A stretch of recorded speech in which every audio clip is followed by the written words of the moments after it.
जळगाव महानगरपालिका निवडणुकीसाठी महाविकास आघाडीने आपल्या जागांचा फॉर्म्युला हा जाहीर केला असून एकूण 75 जागांपैकी शिवसेना ही उद्धव ठाकरे गटाला 38 तर राष्ट्रवादी शरद पवार गटाला 37 जागा देण्यात येणार आहे।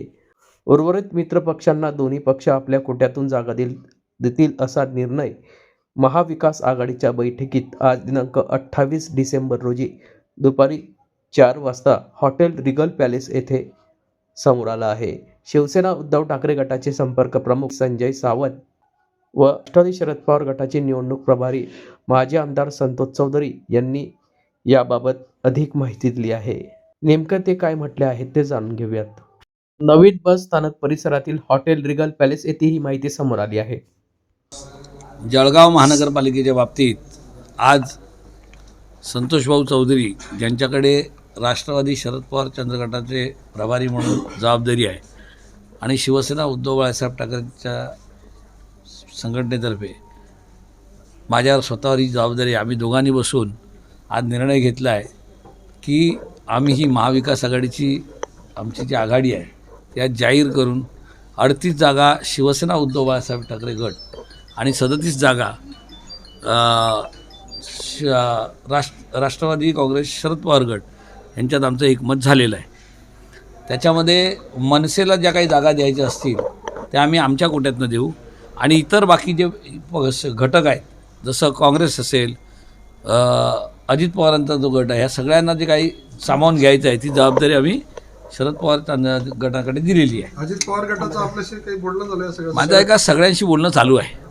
आपण जळगावमध्ये पाहत असाल जळगावमध्ये रोज नाट्यमय घडामोडी घडत आहेत। इथे असलेल्या महायुती तुटत आहेत कारण स्वतः या स्वार्थासाठी आणि आम्ही सर्व जळगावच्या विकासासाठी एकत्र येत आहोत आणि त्याच्यासाठी जे जे जळगावच्या विकासासाठी आमच्यासोबत येतील त्या सर्वांना आम्ही सोबत घेऊन जाणार आहोत। तशा संदर्भात त्यांनी की तुमच्याकडे मागणी केली का राष्ट्रवादी शरद अजित पवार? सगळ्या गोष्टी तुमच्याकडे थोड्या वेळाने कळतील। सगळ्याच तुम्हाला आज लगेच सांगायची गरज नाही। ते महायुतीसाठी सुद्धा त्या ठिकाणी चर्चा असल्याचं आपल्या गिरीश महाजनांनी अहो तुमच्याच माध्यमातून तुम्ही सांगितलं की त्यांना चर्चेला सुद्धा बोलवण्यात आलेलं नाही। हे तुमच्या माध्यमातून तुम्ही सांगितलेलं आहे, मग त्यांच्या चर्चा झाली असं कसं तुम्ही सांगू शकाल?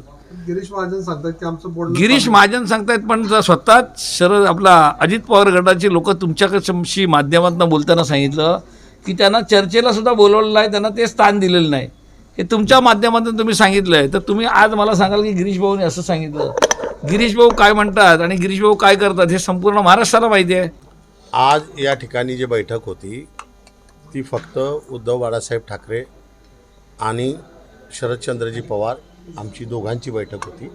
दोघांच्या बैठकीमध्ये आमचं असं ठरलेलं आहे की 38 जागा या उद्धव बाळासाहेब ठाकरे गटाला आणि 37 जागा शरदचंद्रजी पवार गटाला अशा आम्ही वाटून घेतल्या आहे 75 सीट्स आणि 75 सीट्समध्ये मनसेचं जे आहे ते उद्धव बाळासाहेब ठाकरे गटाकडे आम्ही दिलं आहे आणि बाकीच्यांशी ज्यांच्याशी माझी चर्चा चालू आहे मग काँग्रेस असेल MIM असेल आपलं वंचित असेल यांच्या सर्वांना ज्या काही जागा द्यायच्या असतील त्या आम्ही शरदचंद्रजी पवार गटातून त्या ठिकाणी त्यांना देणार आहोत।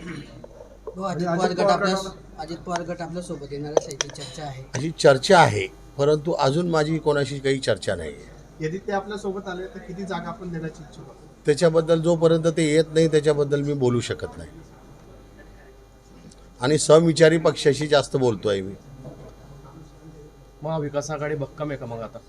भक्कम आहे म्हणून नुसतं आम्ही बी भक्कम आहे सर दोघं। काँग्रेसचं काही बोलणं झालं आपलं?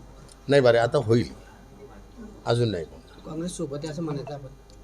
जोपर्यंत आता बैठक होत नाही तोपर्यंत काहीच म्हणू शकत नाही ना, कारण आम्ही कसं आहे की त्यांच्या किती शीट्स होत्यात, किती वर्षापासून किती काय काय आहे हे सर्व बघून मग ते कोणाला मागतायत तिकीट त्या हिशोबाने आम्ही बघून मग त्यांना सीट जर देता आल्या तर देऊ।